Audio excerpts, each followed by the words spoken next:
জানাবো বাংলাদেশ ফুটবল লিগের খবর। আজ বিগ ম্যাচে মুখোমুখি আবাহনী ও বসুন্ধরা কিংস। ধানমন্ডি জায়ান্টদের লক্ষ্য শিরোপা রেসে টিকে থাকা আর পয়েন্ট টেবিলের শীর্ষস্থান ধরে রাখতে মরিয়া বসুন্ধরা কিংস। দুদলের ম্যাচ শুরু হবে বিকেল 5:30টায়। প্রিমিয়ার লিগ থেকে নাম বদলে হয়েছে বাংলাদেশ ফুটবল লিগ, তবে আগে পরে ভাগ্য খুব একটা বদলায়নি আবাহনীর। 7 ম্যাচে 2 জয়, 2 হার, 3 ড্র, 9 পয়েন্ট নিয়ে আছে টেবিলের 5-এ। অধারাবাহিক আকাশ নীলদের অন্যতম কারণ টিম কম্বিনেশন আর ইনজুরি। বিগ ম্যাচে বসুন্ধরার মুখোমুখি হওয়ার আগে দুটোই কাটিয়ে উঠেছে সাবেক চ্যাম্পিয়নরা। বিজলি কেবলস এর স্কিন কোটেড ইনসুলেশন আগুন প্রতিরোধী। বিজলি কেবলস, নিরাপদ আজীবন। শিরোপার রেসে টিকে থাকতে কিংসকে হারানো কতটা জরুরি তা ভালোই জানা ধানমন্ডির জায়ান্টদের। না, অ্যাকচুয়ালি আবাহনী যখন খেলে তখন চ্যাম্পিয়ন হওয়ার জন্যই খেলে এবং আমাদের সিজনের প্রিপারেশন সেরকমই ছিল। মাঝখানে কিছু প্লেয়ারের ক্রাইসিস এবং ইনজুরির জন্য আমরা সেটা আমাদের ধারাবাহিকতা ঠিক নাই।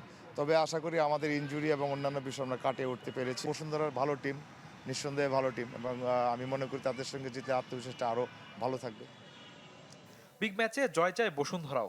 আবাহনীর কাছে হারলে আর অপর ম্যাচে ফর্টিস জিতলে শীর্ষস্থান হাতছাড়া হবে কিংসের। শেষ ম্যাচে ফেডারেশন কাপে যাদের রুখে দিয়েছিল আকাশী নীলদের চিরপ্রতিদ্বন্দ্বী মোহামেডান, পরিসংখ্যানে এগিয়ে থাকলো আবাহনীর বিরুদ্ধে, তাই সতর্ক কর্পোরেট জায়ান্টরা। যেহেতু গত বছর আমরা লিগটা আনতে পারি নাই, তাছাড়া 2টা ট্রফি জিতেছিলাম, তো আমাদের এই বছরের টার্গেট হলো লিগ চ্যাম্পিয়ন হওয়া এবং ম্যাচ বাই ম্যাচ আমাদেরকে আগাইতে হবে, যেহেতু লিগ একটা লং রেস। আবাহনীকে আমরা সবসময় ভালো টিম করে এবং চ্যাম্পিয়ন দাবিদার এবং ভালো অপোনেন্ট হিসাবে আমরা সমীহ করি এবং এটাকে চ্যালেঞ্জই নিচ্ছি। এই ম্যাচ দিয়ে ঘুষতে পারে বিশ্বনাথ ঘোষের মাঠে ফেরার অপেক্ষা। ইনজুরি কাটিয়ে 15 মাস পর ফিট কিংস ডিফেন্ডার।